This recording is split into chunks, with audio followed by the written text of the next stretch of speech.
Gouverner, c'est prévoir. Et le capitaine Ibrahim Traoré a bien compris cela. Frères et sœurs, l'on se demande si IB n'avait pas un talent caché depuis longtemps. Parce que voici un président qui est d'abord militaire, qui nous prouve qu'il ne faut pas être un diplômé des sciences économiques, un polytechnicien, être bardé de diplômes pour montrer des compétences de bonne gouvernance. Au Burkina Faso, les véhicules électriques sont présents. Ça, c'est sous le magistère, l'ingéniosité, le leadership du capitaine Ibrahim Traoré. Ces véhicules que vous voyez défiler, c'est au Burkina Faso. C'est du concret. Ça circule au Burkina. Il y a même une usine d'assemblage qui est en cours de téléchargement au Burkina Faso. C'est déjà effectif. On va regarder et écouter ensemble pour voir combien de fois IB est en train de changer le Burkina. On écoute. Et qu'en mars dernier, son Excellence, le président du Faso, chef de l'État, annonçait qu'il allait prendre des dispositions pour doter ses différents membres du gouvernement en véhicules électriques solaires. Donc, dans l'optique de réduire les charges de fonctionnement de l'État. Également, partant de cette ambition, il était question d'avoir des véhicules écologiques pour préserver l'environnement et garantir davantage la santé des populations, surtout dans les milieux urbains. Il faut également rappeler que les importations en termes d'hydrocarbures au Burkina Faso constituent une masse de près de 40%.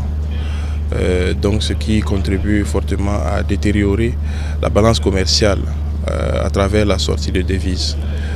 L'ensemble de ces points conjugués ont conduit le chef de l'État à impulser cette vision en l'acquisition de véhicules électriques.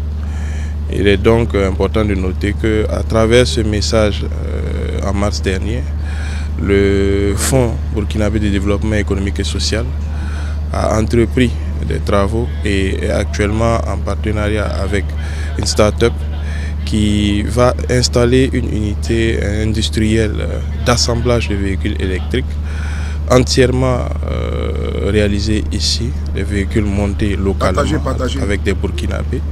Et cette unité industrielle, en tout cas, prévoit de mettre à la disposition des Burkinabés ces premiers véhicules entièrement montés au Burkina Faso dans le premier trimestre de l'année 2025.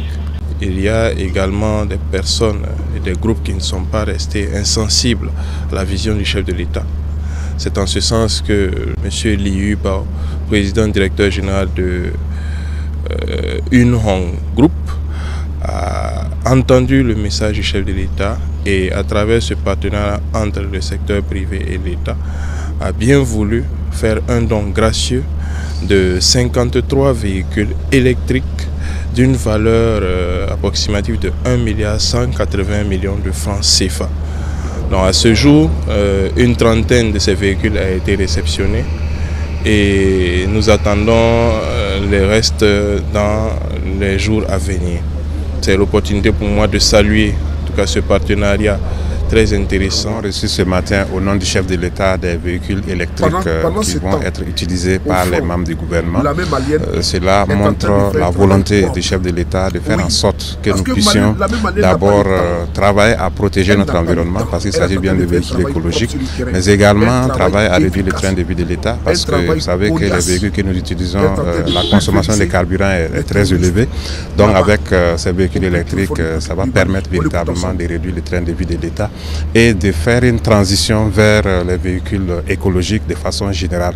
C'est effectivement la matérialisation de cette volonté de montrer que l'État est en train de s'engager vers les véhicules électriques qui sont beaucoup plus écologiques, beaucoup plus économiques. Et cet exemple, c'est effectivement pour montrer aussi à la population que cette possibilité existe et de plus en plus, il faut penser à cette option qui va permettre d'économiser et également de protéger l'environnement. Les ministres vont utiliser ces véhicules parce parce que tous les ministres sont engagés dans le cadre de la réduction du train de vie de l'État. Donc c'est vraiment une très belle opportunité pour que chacun à son niveau puisse contribuer à cette réduction du train de vie de l'État et également l'engagement écologique du Burkina Faso pour protéger l'environnement. Je suis honoré de représenter M. Liu Bao, qui est un citoyen burkinabé, conseiller spécial du président du Faso, chairman du groupe Yunhong. Aujourd'hui, nous assistons à un don de 53 véhicules électriques d'une valeur de 1 milliard de francs CFA. En tant que soutien au gouvernement qui fournit des efforts pour le développement du Burkina Faso et de réduire le train de vie de l'État avec l'objectif de la protection environnementale. Ces véhicules sont des véhicules électriques d'une autonomie de 500 km quand la charge est pleine, avec une grande force motrice, une technologie avancée pour le moteur. Et l'entretien est facile et les frais de maintenance sont réduits.